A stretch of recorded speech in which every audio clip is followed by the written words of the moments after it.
এখানে আমরা দুই ধরনের লোক আছি, যারা আবু হানা মুস্তাফা কামালকে অন্তত দেখেছি বা সাক্ষাতে তার বক্তৃতা শুনেছি, আর যারা তার পরে জন্মেছেন তাদের কাছে তিনি হয়তো তার গানের মাধ্যমে বা কবিতা বা লেখার মাধ্যমেই পরিচিত।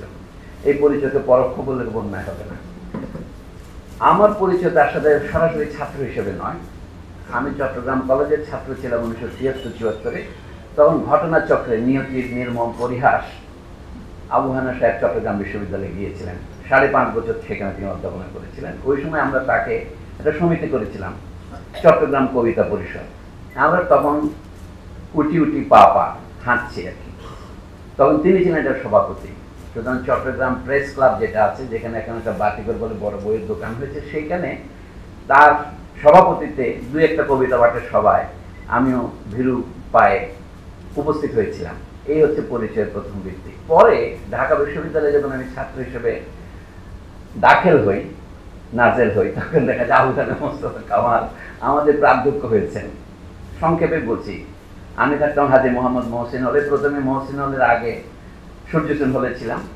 আবু হানার সময় দেখেছি উনি ওখানে প্রাধ্যক্ষ জন্য আমাদেরকে বন্ধুর মতোই মর্যাদা দিতেন। এটা তার বাংলা বিভাগে আমি তার বক্তৃতা শুনি নাই, কিন্তু তার সাথে কথা বলতে হতে মাঝে 1 ঘন্টা 2 ঘন্টা দেরি হতো রাস্তায় দাঁড়িয়ে আন্তর্জাতিক ছাত্রাবাসের সামনে। সেটা আমার এখনো মনে পড়ে। তার তখন বাসায় খাওয়ার যাওয়ার কথা 1টার জায়গায় 2:30 হয়ে যেত। তো এই যে কথক মানুষটা ছিলেন, সেই হিসেবে তার সাথে আমার পরিচয়। তারপরে তার লেখাগুলো আমি পড়ার চেষ্টা করেছি। 1977 সালে তার একটা বই বেরিয়েছিল, Bengali press and literary writings. এইটা হচ্ছে ভবানীচরণ বন্দ্যোপাধ্যায় সংক্রান্তি মূলত।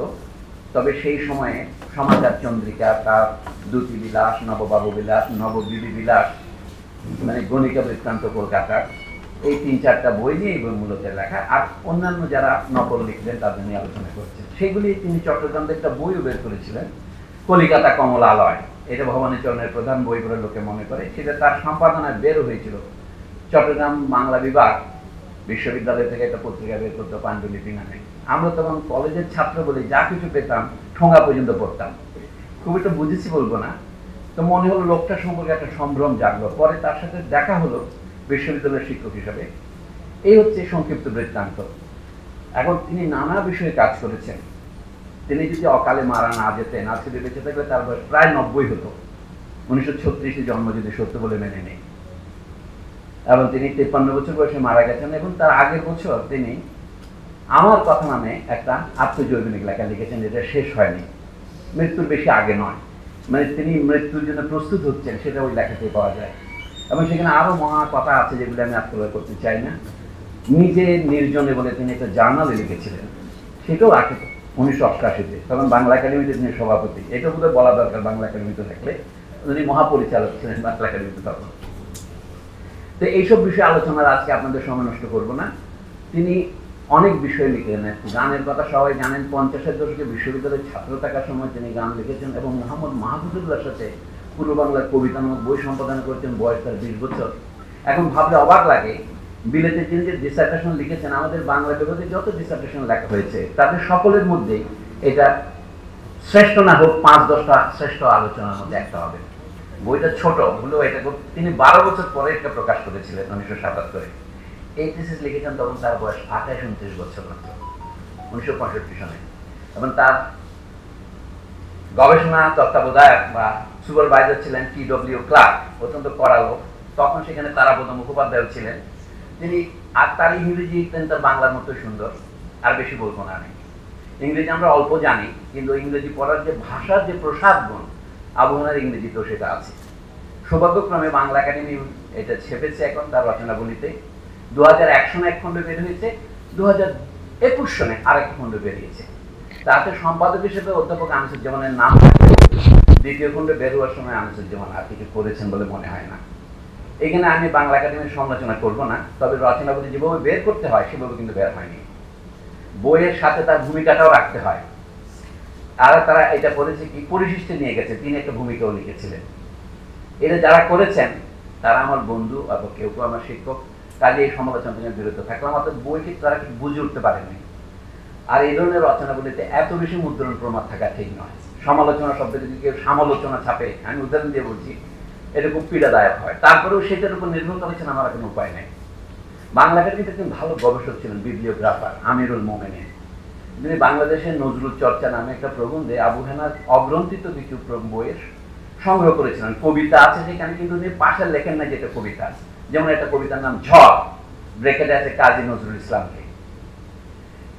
এটা কবিতা সে না বললেও বোঝা যায়। আর কতগুলো লেখা আছে নজরুল ইসলাম নামে একাধিক প্রবন্ধ আছে তার। কিন্তু তিনি ছিলেন অত্যন্ত, যাকে বলা হয়, যাকে বলা একেবারে আপনি খারাপ শব্দ ব্যবহার করতে পারেন, তো তার নিজের সম্পর্কে তার ছুট মার্গ ছিল, সব লেখাকে তিনি বইতে নেননি। তার প্রথম বই যেটা বাংলা প্রবন্ধের বই শিল্পীর রূপান্তর, তাতে নজরুল ইসলাম সম্পর্কে একটা প্রবন্ধ আছে, নজরুল কবিতা আরবি ফার্সি শব্দ, এইটাই। আবার আমিরুল মোমিনের বিবলিওগ্রাফিতে আরেকটা প্রবন্ধের খবর পাওয়া যায়, যে নজরুলের কবিতায় আরবি ফার্সি শব্দ কলম দিয়ে লিখছে, অনুভব উদ্দীপনা ইত্যাদি কথা একটা আছে, আবেগে বা উদ্দীপনার কন্টেন্টে। সেটা কোথায় আমি পাইনি, যেটা দ্বিতীয় রচনাগুলি থেকে নেওয়া হয়নি। আরো এরকম দু একটা লেখা বাইরে আছে, কিন্তু যেগুলো আছে তাদের দেখা গেল নজরুলের উপরে তিনি সবচেয়ে বেশি লিখেছেন, ভবানীচরণকে বাদ দিলে। সেটা আবু হেনার উপর একমাত্র পিএইচডি থিসিস যেটা বাংলায় বের হয়েছে, মাহমুদা পারভিনের আবু হেনা মুস্তফা কামাল শিল্পী ও কথা শিল্প কিনা শিল্পকথা এই নামে। বাংলা বিভাগের লোকরা একটু কথা বেশি বলে, এইটা হচ্ছে আরেকটা উদাহরণ আর কি। শিল্প ও শিল্পী লিখলেও হইতো, কিন্তু একটু লিখতে পারে শিল্পী ও শিল্পকথা এরকম। আমি স্বপ্ন লিখে একটা বাহুল্য আমাদের চরিত্রের মধ্যে আছে, শুধু বাংলার নয়, সব বাঙালিরই আছে, আমিও তার বহির্ভূত নয়। তো যা হোক, আমি দেখলাম যে এই আধা ঘন্টার মধ্যে কি আলোচনা করা যায়। ভবানীচরণ সম্পর্কে আপনারা সকলে জানেন, আমি বিশেষজ্ঞ তো নই, এটা আগে বলার জন্য বললাম। আবু হেনা মুস্তফা আমার সাথে আমার দেখা হয়েছে, এছাড়া আমার বিশেষজ্ঞতার কোনো দাবি নাই। ভবিষ্যতে আমার আশঙ্কা আছে, ভবিষ্যতে দুর্নীতি দমন কমিশন না আবার বাংলা একাডেমিকে অভিযুক্ত করে বিশেষজ্ঞ নয় এমন লোকদের কোনো দাওয়াত দিয়েছে, দিতেই পারে। আমরা ভক্ত, বিশেষজ্ঞ নই, কাজে আমার কথার মধ্যে বিশেষজ্ঞতার কোনো গন্ধ পাবেন না। আমি তো একটা জিনিসই বলি, নজরুল ইসলাম সম্পর্কে তিনি কবিতাও লিখেছেন বেশ কয়েকটা, সেগুলো একটা বইতেও নিয়েছেন। তৃতীয় বই যেটা 1988-তে বেরিয়েছিল, আক্রান্ত গজল, এটার নাম আক্রান্ত পদাবলীও হতে পারত। সেখানে তিনি দেখেন নজরুলের প্রতি একটা কবিতা আছে, নাম প্রথম সম্রাট, অসাধারণ কবিতা। তো এটা নিয়ে বেশি তো আলোচনা লোকে করে না, আমি বরঞ্চ আপনাদের আলোচনা শুরু করার আগে সেইটা কবিতাতে আপনাদের পড়ে শুনে, যেহেতু সনেট সময় লাগবে কম। তারপর তার অন্যান্য কবিতাও আছে, এটা 64 পৃষ্ঠায় পাওয়া যায় রচনাবলীর প্রথম খণ্ডে। মানে আবু হেনা কবি হিসেবে আধুনিক কবি ছিলেন দেখা যায়, নজরুলের মতো ছিলেন না, কিন্তু নজরুলের গুণ গরিমা কবিতার মধ্যে প্রকাশ করতে অসুবিধা কি? নাম দিয়েছে প্রথম সম্রাট। এটা তার প্রবন্ধের মধ্যে আমি এই কথার অনুরণন দেখতে পাই, মোটিভ যেটা বলা আছে, ওই ব্রত আছে। যুদ্ধোত্তর কলকাতার মধ্যবিত্ত বেলোয়ারি চাঁদ, তখন বৈশাখী মেঘে অন্তরীণ, নষ্ট পদাবলী বিষণ্ণ বাতাসে, গাঢ় অন্ধকারে অবরুদ্ধ দিন, আসন্ন ঝড়ের মুখে থর থর, বিষয় আশ্রয় এবং সামান্য পুঁজি পাটা, কিছুই রবে না জেনে সন্ত্রস্ত শহর, পূর্বপুরুষের সম্পন্ন গোলায় বর্গী চিরস্থায়ী বন্দোবস্তে পরিতৃপ্ত, লক্ষ্মীর ভাড়া শূন্য রুক্ষ আদিগন্ত শস্যহীন ভূমি। অথচ সবাই যে যার নিজস্ব মজা বদ্ধ জলাশয়ে, এমনকি প্রবীণ বাউলের হাহাকারে একটি বৃক্ষের পাতা তা ও ভুলেও নড়েনি। রাজপথে মুকুটহীন রাজা, তুমি এলে তারুণ্যের প্রথম সম্রাট। অট্টহাসি ভেঙে পড়লো দেয়ালে দেয়ালে, মৃত স্বপ্নের সঞ্চয়, আবর্জনা উড়ে গেল বিদ্রোহের তুমুল ওঙ্কারে। এটা চাবনের একটা কবিতা। এখন তিনি নজরুলকে পছন্দ করতেন, বোঝা যায় এটা কোন বছর লেখা এখানে জানা নাই। আমাদের রচনাবলীর সম্পাদকদের বিরুদ্ধে আমাদের একটা মৃদু অনুযোগ হচ্ছে, লেখা কোনটা কোন বছর ছাপা হয়েছে কোন পত্রিকায় কোনো উল্লেখ নাই। তার মানে খুব একটা যাকে বলা হয় গবেষকের কাজ, দেখি আমাদের মধ্যে তারাও বিশেষজ্ঞ নন। হাতে পায়ে ধরে আমরা বিশ্ববিদ্যালয়ে চাকরি জোগাড় করতে পারি, কিন্তু গবেষণা বই সম্পাদনা করতে হলে হাতে পায়ে ধরে তো কাজ হবে না। যাই হোক, আমি এই প্রসঙ্গ তুলেছি এই কারণে, আমাদের দেশে যাদেরকে নজরুল গবেষক বলা হয়, নজরুল ইসলাম সম্পর্কে যারা লিখেছেন তাদের কিন্তু বলা হয়।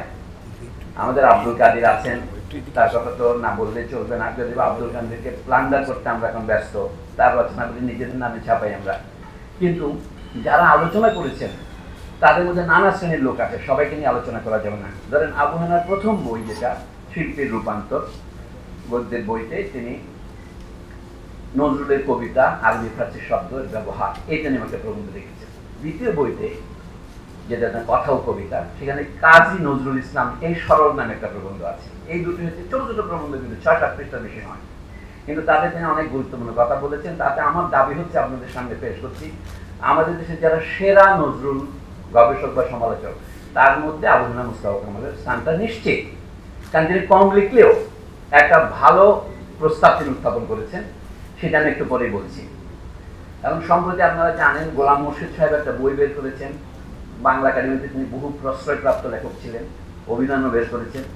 মোটে নজরুল সম্পর্কে তার যে দৃষ্টিভঙ্গি, যেমন নজরুলের কবিতা এবং গানের মধ্যে কোনো সংযোগই তিনি আবিষ্কার করেন নাই। তিনি এই জন্য বলছেন নজরুলের কবিতা লেখার প্রতিভা 1929 সাল নাগাদ শেষ হয়ে গিয়েছে, তাই বইয়ের নামই রেখেছেন বিদ্রোহী রণক্রান্ত। তার মধ্যে একটা ব্যঙ্গের প্রচ্ছন্ন সুর আছে, এটা আকলমানদের জন্য এটা ধরাকৃতির ব্যাপার নয়। তারপরে তিনি নজরুলের গান নিয়ে কিছু প্রবন্ধও লিখেছেন, বিভিন্ন জায়গায় অনলাইন মিডিয়ামে আমি পড়েছি, যাতে বোঝা যাচ্ছে কি নজরুলের গান যেন কেউ গানই নয়, এরকম একটা ভাব আছে তার। কিন্তু যেই কবির প্রতিভা 1920-এর দশকে অনেক বিকশিত হয়েছিল, তিনি 30-এর দশকে তাতেও নানা পর্যায়ে আছে, উচ্চকৃত গান থেকে তার যার কথা নিম্ন কণ্ঠ গান, এই বিবর্তনটা বোঝার জন্য যে সহৃদয় সমজদারিত্ব দরকার, সেটা গোলাম সাহেবের ছিলেন না। কিন্তু আমরা যারা মালিক, তারাও যদি একই কথা পুনরাবৃত্তি করছি, দু একটা জনের উল্লেখ করে বুঝতে পারবে তার যে বিষয় বৈচিত্র্য এবং তার যে ভাব বৈচিত্র্য, হিন্দু মুসলমান নিয়েও তিনি সমান মুখর, তিনি স্বাধীনতা সংগ্রামী, আবার মাঝে মাঝে মরমী, না তার যে নানা চারিত্রিক বৈশিষ্ট্য, এটা অনেকে অনেকভাবে দেখেছেন। আমি শুধু একটা উদাহরণ তুলে ধরছি। আবু হানা মুস্তাফা কামাল যখন লিখতে আসলেন, তখন তিনি কি দেখলেন? একটা তো বক্তব্য থাকে, যেমন তিনি প্রথমতেই সমালোচনা করেছেন বুদ্ধদেব বসুর। আমি আবু হানা লেখাপড়ার আগে নিজেও সমালোচনাটা করেছি, দেখি যে মোটামুটি একই রকমের। বুদ্ধদেব বসুর একটা প্রবন্ধ আছে আপনার কালের পুতুল বইতে, সেটা প্রায় 1947-48 সনের দিকে লেখা, নজরুল তখন কণ্ঠস্তব্ধ হয়েছে। সেখানে তিনি দেখে দিতে, আপনারা সকলে এটা জানেন, নজরুল ইসলাম 25 বছর ধরে প্রতিভাবান বালকের মতো লিখেছেন, তার লেখার মধ্যে কোনো উত্তরণ হয়নি। আরেকটা প্রবন্ধ আছে তার, যেটা আপনার প্রবন্ধ সংকলনেও পাবেন, বুদ্ধদেব বসু, যে নজরুল ইসলাম কবিতা টিকবে না, তবে তার গানগুলো টিকবে একটা কারণ, গানগুলো ছোট ছোট, সেই জন্য। কারণ তার দোষ হচ্ছে বাহুল্য এবং প্রগল্ভতার দোষ। অনেক বড় বড় কবিতা লিখলে সেই কবিতা ভালো হয় না, তার সংগতি থাকে না।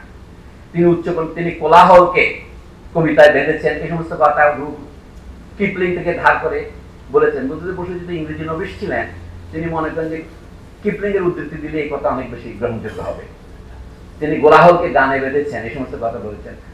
আবু হানা মুস্তাফা কামাল আর অন্যদিক থেকে বুদ্ধদেব বসুর ভক্ত হলেও এই কথার প্রতিবাদ করেছেন তার স্বভাব সুলভ মৃদু কণ্ঠে, কিন্তু এটা নির্ঘাত প্রতিবাদ। তিনি বলেন বুদ্ধদেব বসুর এই মূল্যায়নকে কখনোই অকাট্য বলে মেনে নেওয়া যাবে না। তার ভাষা দেখেন, অকাট্য বলে মেনে নেওয়া যাবে না। আমি হলে, আমরা তো একটু প্রগল্প, আমি হলে বলছি এটা একটা বাজে কথা, কিন্তু সে না বলে উনি বলছেন এটাকে ঠিক ভালো কথা বলা মনে করা যাবে না। তার ভাষা এরকম ছিল। গান প্রসঙ্গে তিনি গুরুত্বপূর্ণ কথা বলেছেন। গুরুত্বপূর্ণ কথা হচ্ছে নজরুলের গান এবং তার কবিতার মধ্যে অন্তর্নিহিত একটা সম্পর্ক আছে। একই লোকই তিনি যখন বিদ্রোহী কবিতা লিখেছেন, ধীরে ধীরে তিনি যখন প্রলয় উল্লাস লিখেছেন, মোহরম লিখেছেন, খেয়াপালের তরণী লিখেছেন, অথবা আনোয়ার পাশা লিখেছেন, তার অগ্নিবীণাদ লেখার পরে আস্তে আস্তে তার মধ্যে বিবর্তন হয়েছে। চিরদিন মানুষ এক কথা বলে না, কিন্তু ধীরে ধীরে তার গানের যে প্রতিভা, সেটার সাথে এটা আলাদা কিছু নয়। উনি বারবার বলেছেন নজরুলের গানকে যারা বুঝবে না, তার কবিতাকে বুঝবে না। আবু হানার থিসিস এটা। আমি মনে করি মোটামুটি এই থিসিস আমরা অনুসরণ করতে পারি। তা নিয়ে আমাদের তর্ক বিতর্ক হবে, কিন্তু এর মধ্যে গভীর ব্যঞ্জনা আছে। কিন্তু আমাদের যে যারা বুঝতে পারেননি, তাদের মধ্যে তাকে বিচরণ করতে হয়েছে। এই বুঝতে না পারার দুইটা লোকের উদাহরণ তিনি প্রথম প্রবন্ধে দিয়েছেন। একটা হলেন অধ্যাপক সৈয়দ আলী আশরাফ। তার লেখা নজরুলের কাব্যে আরবি শব্দের ব্যবহার, এটা সৈয়দ আলী আশরাফের প্রবন্ধের শিরোনাম, যিনি নজরুল জীবনের প্রেমের এক অধ্যায় বইটা লিখেছিলেন। তিনি ভালো স্কলার, কিন্তু তার মধ্যে যে একটা একদেশদর্শিতা বা একমুখীনতা ছিল, সেটা উনি বলছেন নজরুলের কবিতা কিছু ইসলামী শব্দের ব্যবহার থাকলেও কি হবে, তিনি তো মূলত হিন্দু, তার মূলত সবকিছু হিন্দু। এটাই প্রতিবাদ আবু হানা করেছিলেন যে আপনি তাকে বুঝতে পারেননি। আবার বিপরীতে তিনি যাকে ধারণ করেছেন, এটা হলো আবু হানার থিসিসের গোড়া কোথায়, এটা হচ্ছে হুমায়ুন কবিরের বাংলা কাব্য। হুমায়ুন কবির সেখানে পরিষ্কার বলেছেন কারণ হুমায়ুন কবিরের কথা ঠিকানা জানতে হলে আপনাকে আরো একটা জিনিস জানতে হবে, সেটা হচ্ছে কাজী আব্দুল ওদুদ। আবু হানিফার যারা সমালোচক তারা হয়তো বলবেন যে তিনি যথেষ্ট সব জায়গায় ফুটনোট দেননি। যেমন কলিকাতা কমলা দিয়ে লিখতে গিয়ে অথবা বেঙ্গলি প্রেস অ্যান্ড লিটারেরি রাইটিংসে যে পরিমাণ ফুটনোট না দিলে লন্ডনে ডিগ্রি পাওয়া যাবে না, সে অভিনিবেশ পরবর্তী প্রবন্ধগুলিতে দেখা যায় না। নজরুল ইসলামকে লেখার সময় তিনি প্রায় সময় একজন দুজনের উদ্ধৃতি দিয়েছেন। যেমন নজরুল ইসলাম আপনারা সকলেই জানেন সক্রিয় থাকার সময় কিন্তু তার উপরে কোনো একক বই বের হয়নি। তার উপরে 3খানা প্রবন্ধ লিখেছিলেন কাজী আব্দুল ওদুদ। নজরুলের শেষ জন্মদিন যেটা উদযাপিত হচ্ছিল তার জন্য একটি প্রবন্ধ উনি লিখেছিলেন। সেইগুলি নিয়ে 1948-49 সনে দেশ ভাগ হওয়ার অথবা স্বাধীন হওয়ার পরে আব্দুল ওদুদ প্রথম কলকাতায় একটা ছোট্ট বই বের করেন নজরুলের উপরে। এটা কিন্তু নজরুলের কোনো বই বের হয় নাই, লোকে যত স্লোগান দিক না কেন। পত্রপত্রিকা আলোচনা হয়েছে, গালিগালাজ হয়েছে। একক বই সেটাও 50 পৃষ্ঠা। হ্যাঁ, কাজী আবুল কাশেম মুসলিম প্রথম প্রচ্ছদ শিল্পীর লেখা প্রচ্ছদ সহ বইটা পাওয়া যেত। যে আমি এই জন্য বলছি যে উনি একজন অদ্ভুত ধরনের আমগুলো গুঁড়ো শোনা বলেন আপনার গুঁড়োই শোনায় ঢুকতেন কাজী আব্দুল ওদুদ। নজরুল ইসলামকে ঠিক পুরোপুরি পছন্দ করতে পারছেন না, আবার ফেলেও দিতে পারছেন না। উনি বারবার বলছেন নজরুল ইসলাম খেলাবন আন্দোলনের কবি। ওই যে মোহরম কবিতার দুটো পংক্তি নজরুল বর্জন করেছিলেন, পত্রিকায় যা ছাপা হয়েছিল তার থেকে ভিন্ন করে বইতে নিয়েছেন, সেই দুটা কাজী আব্দুল ওদুদের শাশ্বত বঙ্গ উদ্ধৃত করা আছে। বলে দেখেন নজরুল হচ্ছে এই মুসলিম পুনর্জাগরণের কবি। এটার জবাব দিতে গিয়ে হুমায়ুন কবির ভদ্র ভাষায় ওই সময় একই সাথে লেখা, তার একটু আগে লেখা যদিও, বাংলার কাব্যে হুমায়ুন কবির লিখেছেন যে নজরুলকে শুধুমাত্র অসহযোগ আন্দোলনের কবি বলতে হবে, শুধু খেলাফত আন্দোলনের কবি বলতে চলবে না, কারণ ওই দুইটা আন্দোলন একসাথেই হয়েছিল। তিনি হিন্দু মুসলিম মিলনের পথ থেকে কখনোই বিচ্ছিত হননি এবং যেটাকে ইসলামের পুনর্জাগরণ বলা হয় সেটাও তিনি করেননি। তার এটা হচ্ছে একটা বড় ক্ষেত্রে। সেখানে হুমায়ুন কবির একটা কথা বলেছেন এইভাবে যে নজরুল ইসলামের কবিতার যে বিপ্লব ধর্ম তার প্রমাণ পাওয়া যায় ঐতিহ্যের পুনর্জাগরণের মধ্যে, এবং সেটা তিনি ইসলামকে ফিরিয়ে আনার জন্য করেননি। তিনি বাংলাদেশের মুসলমানদের অধিকার আদায়ের জন্য মনে করেছেন তাদের ভাষাতেই কথা বলতে হবে, তাদেরকে জাগাতে হবে এবং তাদেরকে বাংলা সাহিত্যের প্রধান অঙ্গনে টেনে নিয়ে আসতে হবে। এটা মোটামুটি হুমায়ুন কবিরের বক্তব্য। আবু হেনা মুস্তফা কামাল সেটা উদ্ধৃত করেছেন তার প্রথম প্রবন্ধে। আমি যে দু একটা থেকে বলি, কিন্তু আমাদের দেশে এইটা টেকেনি। যারা গত 80 দশকে এখানে বাংলা একাডেমির যারা প্রতাপশালী সমালোচক ছিলেন অথবা গত 30 বছরে যাদের প্রতাপে আমরা ধন্য হয়েছি, তাদের মধ্যে নজরুল সম্পর্কে অনুভূতিটা কেমন ছিল আপনাদের অনেকে অত মনে ব্যথা পাবেন। কিন্তু আমি যাদের উদ্ধৃতি করছি তারা এখন প্রয়াত। আমি একটা উদ্ধৃতি দিই। মাহমুদা পারভিন তার থিসিসে এটি উদ্ধৃত করেছেন। এখানে মাহমুদা পারভিনের প্রসঙ্গ দেখা যাচ্ছে কি তিনি আবু হেনা মুস্তফাকে সরাসরি সমালোচনা করছেন না, তিনি বরঞ্চ ওই সমস্ত লোকদেরকে উদ্ধৃত করছেন যাদের সমালোচনা করলে তিনি নিজে তো বয়সে কম করবেন না, তিনি তখন অধ্যাপক আহমদ শরীফের উদ্ধৃতি দিয়েছেন। অর্থাৎ আবু হেনার মতের বিপরীত মত হিসেবে অধ্যাপক আহমদ শরীফের মত এনেছেন। আহমদ শরীফের মতটা পাওয়া যায় নজরুল সমীক্ষা অন্য নিরীক্ষে।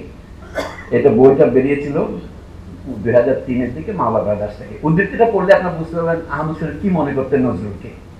এবং তার মধ্যে দেখবেন, আমি বলি যেটা আছে আমি বেশি খারাপ কথা বলবো না, কিন্তু তিনিও মৃত, যে এর মধ্যে বলছে নজরুলকে বোঝা এক পক্ষে সম্ভব নয়, কিন্তু আহমদ শরীফ কি ছিলেন তা বুঝতে পারবেন।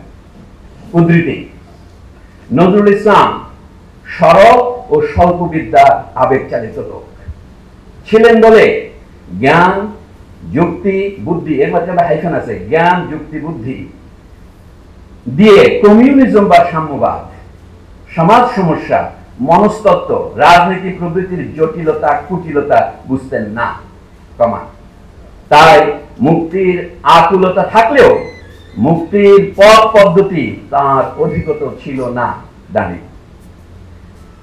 ফলে তিনি কখনো উদার, কখনো বিশ্বাস সংস্কারবদ্ধ, কখনো মুসলিম ভ্রাতৃত্ববাদী, কখনো হিন্দু মুসলিম মিলনে নয়, কেবল অভিন্ন বাঙালিত্বে আস্থাবান। উদ্ধৃতি শেষ। নজরুল সমীক্ষা অন্য নিরীক্ষে, পৃষ্ঠা 227-228।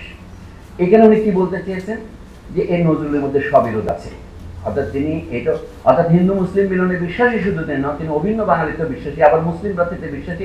এটাকে কখনো কখনো এটা যে একই লোকের নানা চেহারা হতে পারে এটা বুঝতে পারছেন না। এটাকে সময়ের ক্রমে স্থাপন করেছেন অধ্যাপক আহমদ শরীফ।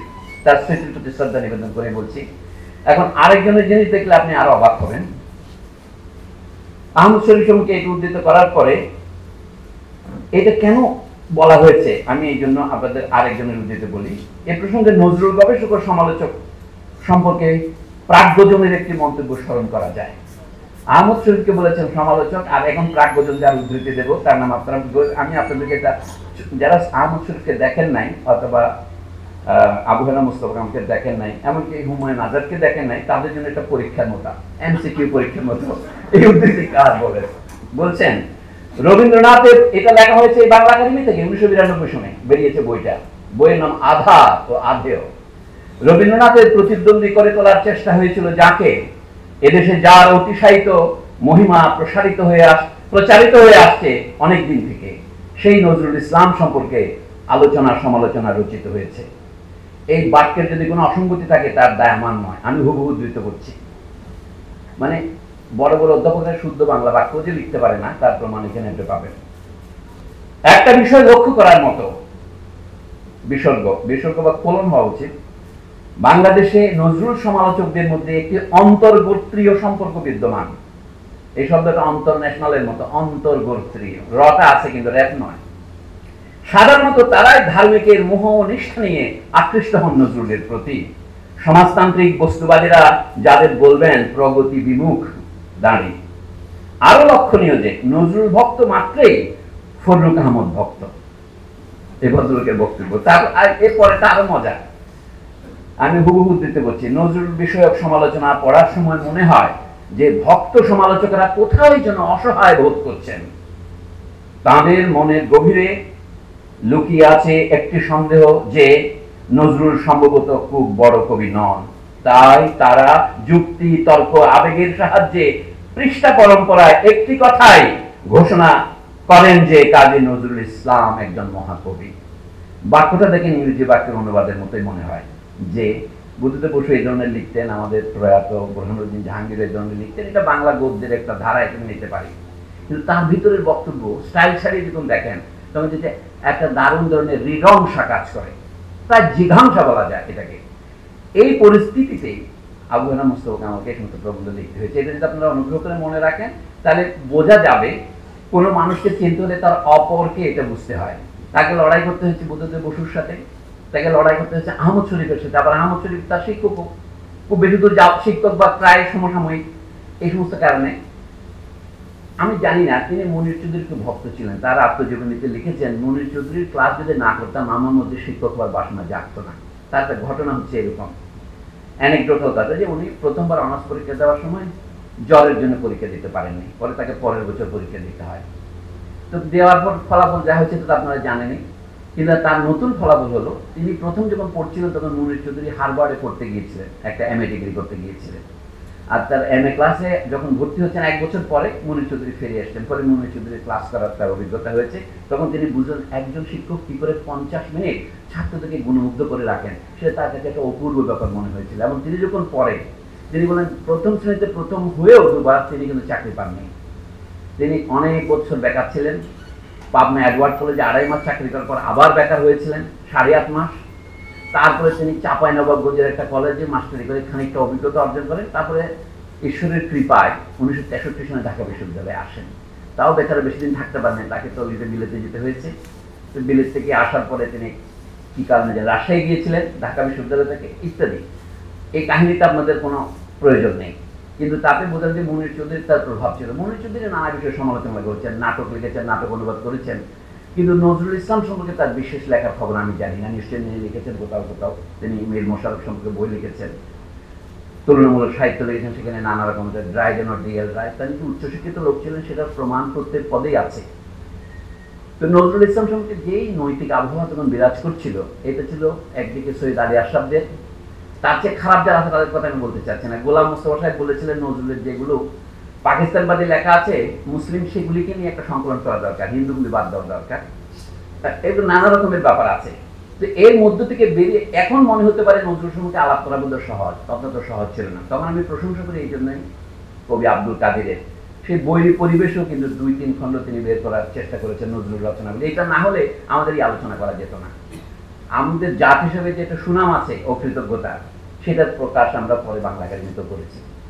যে 12 খণ্ড নজরুল রচনাবলী বের হয়েছে, সেখানে আব্দুল কাদেরকে যেন মনে করা হয়েছে একটা ফুটনোট।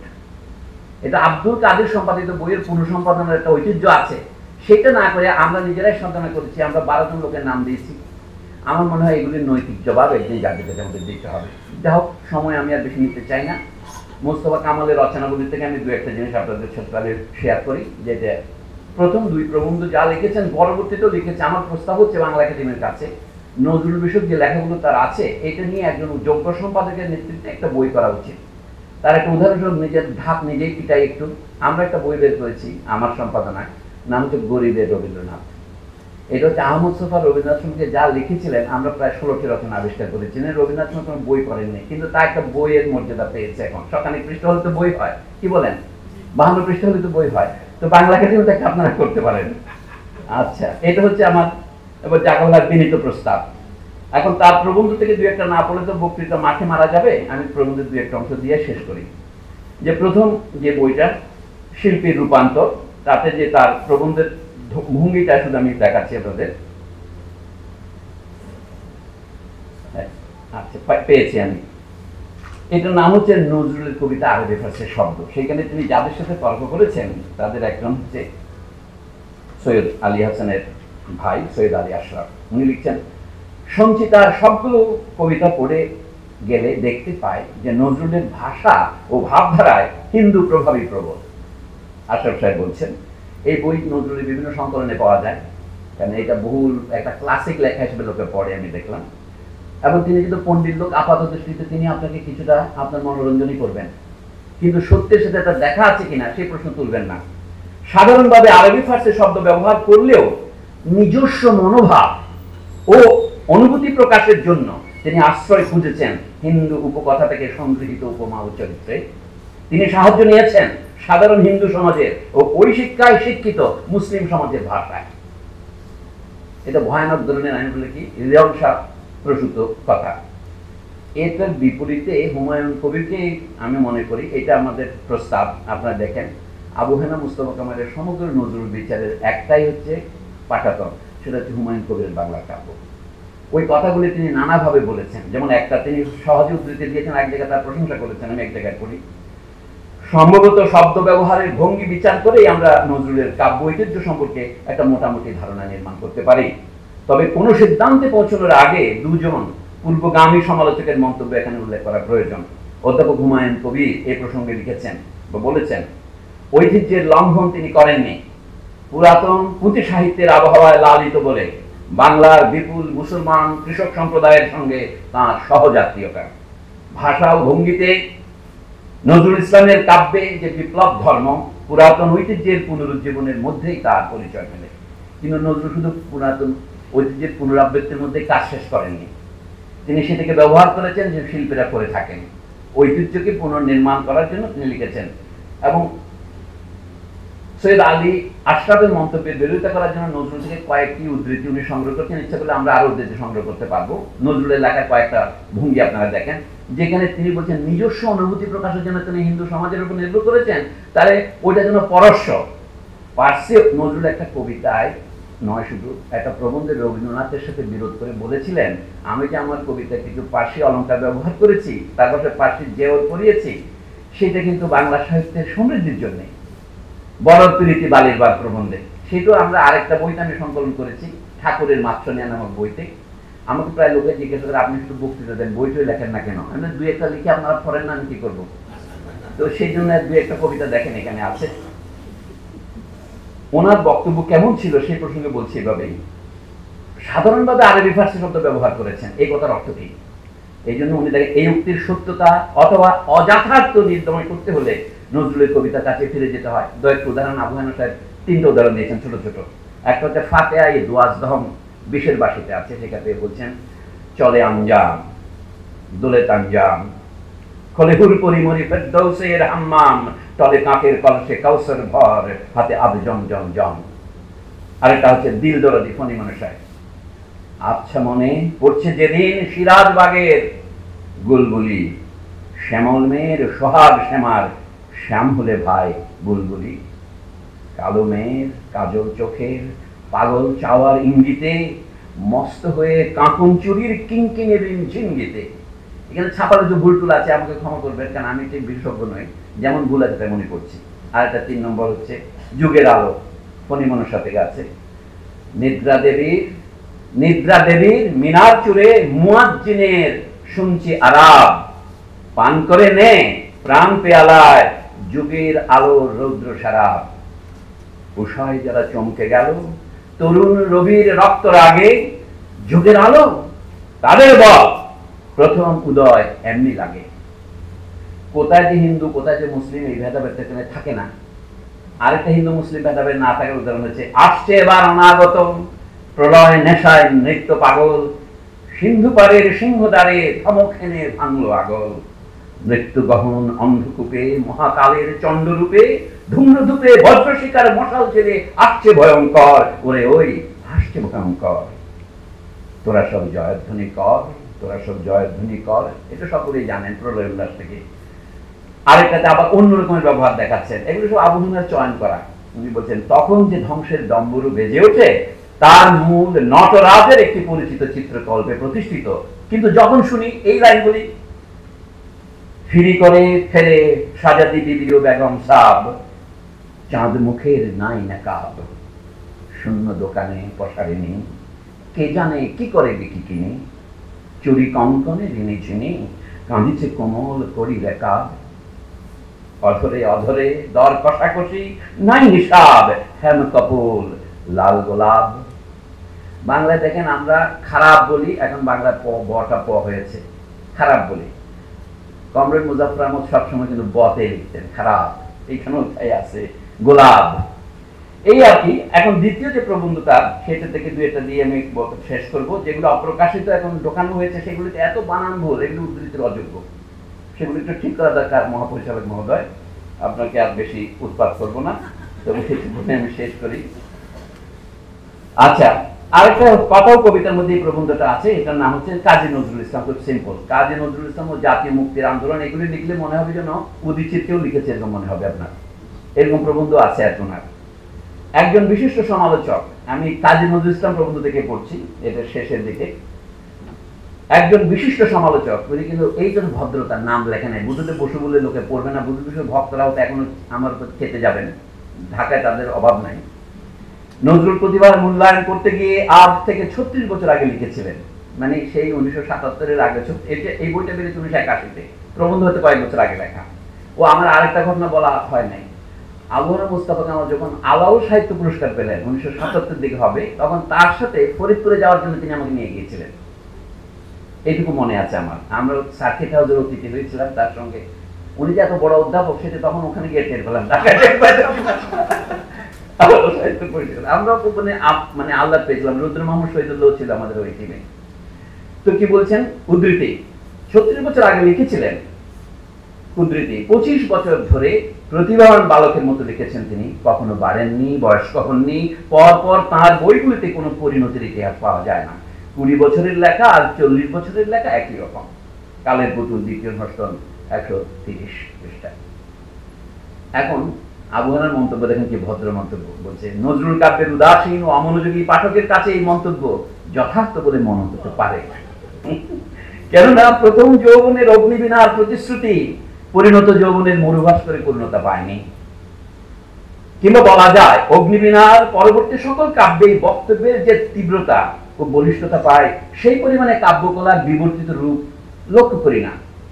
কিন্তু তথাপি আমাদের বাঙালিদের স্বভাব যে আমরা বহুবার বহুবচন বলি, কিন্তুর পরেও আমার তৃপ্তি হয় না, তথাপি বলি। আবু হানা আমাদের শিক্ষক, তিনি থেকে মুক্ত ছিলেন না, কিন্তু তথাপি একথা বলা অসঙ্গত যে নজরুল আজীবন প্রতিভাবান বালকের মতো লিখেছেন। কেননা এই মন্তব্য অতিশয় চমকপ্রদ হলেও সত্য থেকে অনেকখানি দূরে। আপনারা যখন বাংলা গদ্য শিল্পী বলছেন কিভাবে সত্য কথা বলতে হয়, সেটার একটা উদাহরণ মাত্র। আজকাল একটা নতুন শব্দ বেরিয়েছে ইংরেজিতে, বলে পোস্ট ট্রুথ। আমি মিথ্যা কথা বলি না, I am speaking post truth, মানে সত্যের পরপারে। তো এখানেও তা আছে। প্রথমত আমরা জানি যে একজন কবি এবং শক্তিমান কবি দীর্ঘদিন ধরে একই মানসিক পরিবেশে লগ্ন থাকতে পারেন এবং ওই মানস পরিবেশের ছায়া তার একাধিক কাব্যেই পড়তে পারে, এবং সেক্ষেত্রে প্রত্যেক কাব্যে পূর্ববর্তী রচনা থেকে উত্তরণ নাও ধরতে পারে। রবীন্দ্রনাথের সোনার তরী, চিত্রা, গীতাঞ্জলি, গীতিমাল্য, গীতালি কিংবা শেষ 10 বছরের কবিতাগুলি কি তার উৎকৃষ্ট উদাহরণ নয়? এই দৃষ্টিকোণ থেকে বিচার করলে নজরুল প্রতিভার সীমাবদ্ধতা সম্পর্কে বুদ্ধদেব বসুর সিদ্ধান্ত অকাট্য বলে কখনোই গ্রহণ করা যাবে না। এই ধরনের অনেক উক্তি আছে, আমি বলছি বেশি আর না পড়ে আমি মোটামুটি একটা উদাহরণ দিলাম। এখন আমাদের যারা তার নতুন অনুসারী, আমরা যারা তার ছাত্রদের ছাত্র, তাদের মধ্যে এই যে ভদ্রমহিলা যার নাম মাহমুদা আক্তার, কিন্তু তিনি মাহমুদা পারভীন নামে বাংলা একাডেমির 2015 সনে একটা থিসিস বের করেছেন, এটা পিএইচডি পাওয়া থিসিস। সেখানে তিনি তার যে নজরুলকে অপছন্দ করাটা কিভাবে প্রকাশ করেছেন এটা দিয়ে বক্তব্য শেষ করব। আবু হানিফা মুস্তাফা কামালের প্রবন্ধ সাহিত্য নিয়ে তিনি বইয়ের সবচেয়ে শেষে একটু আলোচনা করেছেন, ধরেন 4th বা শেষ অধ্যায়।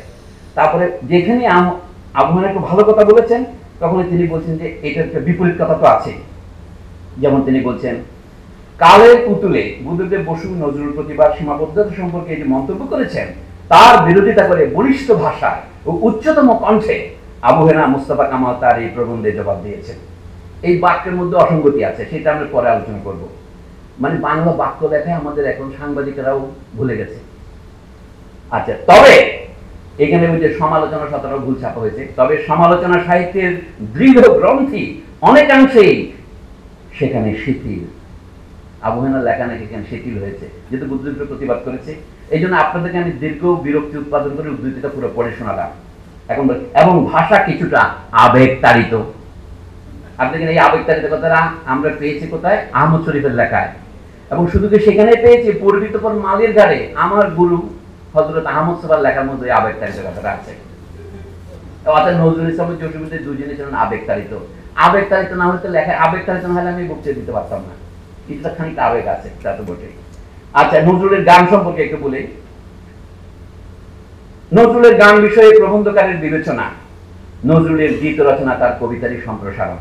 মাহমুদা পারভীন বলছেন, গীত রচনার প্রথম পর্বে নজরুল উচ্ছ্বসিত, কিন্তু দ্বিতীয় পর্যায়ে সে আবেগ আতিশয্য অনেক সংহত সংযত। নজরুলের গানে অনায়াসে স্বাচ্ছন্দ্য লাভ করে হিন্দু পুরাণ আর মুসলিম পুরাণ। এটা আবু হানিফার বক্তব্য বলে তিনি প্যারাফ্রেজ করছেন, এটা আবু হানিফার বক্তব্যের সার কথা। তারপর তার বক্তব্য যোগ হচ্ছে, তার শিল্প সৌকর্য মানবিক ও অসাম্প্রদায়িক চেতনায় বিনির্মিত বলেই তা এত স্বচ্ছন্দ সাবলীল। এই বিষয়ে আরেক সমালোচকের মন্তব্য স্মরণ করা যেতে পারে। এই বলে এই বক্তব্যটার আনসার, যেটা আমি আগে পড়ে শুনিয়েছি, আহমদ শরীফের বক্তব্য। নজরুল ইসলাম লেখাপড়া ছিল না, নজরুল ইসলাম সরল ও স্বল্প বিদ্যার আবেগ চালিত লোক ছিলেন বলে জ্ঞান যুক্তি বুদ্ধি দিয়ে কমিউনিজম বা সাম্যবাদ, সমাজ সমস্যা, মনস্তত্ত্ব, রাজনীতি প্রকৃতির জটিলতা কুটিলতা বুঝতেন না। অন্যান্য আছে। তাহলে আমরা এখন কোথায় যাব? আমি বলছি, নজরুল সম্পর্কে আহমদ শরীফের সব লেখা পড়ে আমি যেটুকু বুঝেছি সেটা হচ্ছে আহমদ শরীফের মনোভাবটা পরিষ্কার বোঝা যায়। তিনি নজরুলকে ঠিক গ্রহণ করতে পারছেন না। অর্থাৎ নজরুল চেয়ারও হয়েছেন, তিনি নজরুলের বই লিখেছেন, এটা কোনো তার দায় নয়, এটা আমাদেরই দায়। আর হুমায়ুন আজাদ সাহেব তো নানা প্রবন্ধ লিখেছেন নানা সময়, সেগুলি যত উল্লেখ করি ততই ভালো। এখন এই অবস্থায় আমরা কি করি? আচ্ছা, আর তো কিছু করার নাই, এখন বিদায় নেওয়ারই সময়। আমি ওনার যে প্রবন্ধগুলো, আমরা যে কবিতাটার কথা আমি বলে শেষ করব। প্রথমে একটা কবিতা দিয়ে শুরু করেছেন, আর একটা কবিতা দিয়ে শেষ করি। ওনার যে আত্মজৈবনিক কবিতা অনেক আছে, তার মধ্যে এখানে অগ্রন্থিত কবিতার মধ্যে একটা সুন্দর কবিতা দিয়ে শেষ করি। এটাই শুরু। অগ্রন্থিত কবিতা প্রথম ভাগে আছে, এই যে বলেছিলাম কি নাম, আমিরুল মোমেনের যে তালিকা, তার মধ্যে এই কবিতাগুলো আছে, কিন্তু এবং দ্বিতীয় খণ্ডগুলি নেওয়া হয়েছে। একটা কবিতার নাম হচ্ছে কোন কবির প্রতি, এটাও নজরুলের দিকেই লেখা। আর একটা কবিতার নাম হচ্ছে বিদ্রোহী কবিকে, এটাও কেন উনি বইতে নেননি। তবে আরো মজার মজার নজরুলের 50-এর দশকে অনেক কবিতা নিয়ে কায়েদে আজম তো শুরু করেছেন, কয়েকটা কায়েদে মিল্লাত তো শুরু করেছেন। এগুলি লুকানোর কোনো দরকার আছে আমি মনে করি না। বেগম সুফিয়া কামালের 2 খণ্ড রচনাবলী হবে জিন্নান করে লেখা, এগুলি লুকাবার জন্য তৎপর কেন? এটাই তো, এইটাকে বলে ইংরেজি বলে ইভিল কনসিয়েন্স। এটি হলো ব্যাড ফেথ।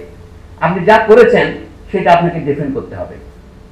এবং আবু হানিফা সম্পর্কে যে কথা আমি আজকে আলোচনা করবো না, কিন্তু ভবিষ্যতে আপনারা আলোচনা করতে পারেন, তার নিজের নির্জনে নামক যে ডায়েরি, তার অনেক মারাত্মক বিষয় আছে। অনেকে তার বিরুদ্ধে অভিযোগ করেছেন যে তিনি তো পাকিস্তান বাহিনীর সাথে সহযোগিতা করেছিলেন যুদ্ধের সময়, যেই জন্য তাকে বন্দী করা হয় এবং যে কারণে তাকে চট্টগ্রাম বিশ্ববিদ্যালয়ে যেতে হয়। সেইটার যে ব্যাখ্যা তিনি লিখেছেন, আমি একটা শ্রেষ্ঠ প্রবন্ধ এটা, নিজের নির্জনে। কিন্তু তার বন্ধুরা তাকে বহুদিন রেডিওতে গান গাইতে দেয়নি। উনি বলছেন আমার বন্ধুরা সকলেই জানতেন, আমি ইচ্ছা করে সেখানে সহযোগিতা করি নাই। সৈয়দ মতিউর রহমান পাকিস্তান বাহিনীর লিয়াজো অফিসার, যারা আমাকে আইসা 4 জন ধরে নিয়ে গিয়েছিল, 4 জন সৈনিক, 1 জন অফিসার এসে, তারপর 2 দিন পরে এসে আমার বাসায় আমাকে ধরে বলে কি, if you have to live, you have to be safe and secure, you have to do some programmes for us in radio Pakistan. Abu Hana সে যে স্বগত থিয়েটার, ট্রাজিক হিরোর মতো দেখবেন আপনাদের। আন্তিগণী নাটকে যে জিনিস দেখা যায় ঠিক হুবহু সেই জিনিস আছে। আমি সময়ের জন্য এটা পড়বো না, তবে কাজী নজরুলকে লেখা তার কবিতাটা দিয়ে শেষ করি। এটার নাম ঝড়। তখন অনেক চোখের তারায় ছিল আকাশের স্বপ্ন, কান্নায় ভেজা কল্প পালকে কত হৃদয়ের বর্ণ, ছড়াতো খবর হয়তো বা কোনো স্বপ্ন প্রিয়ার জন্য।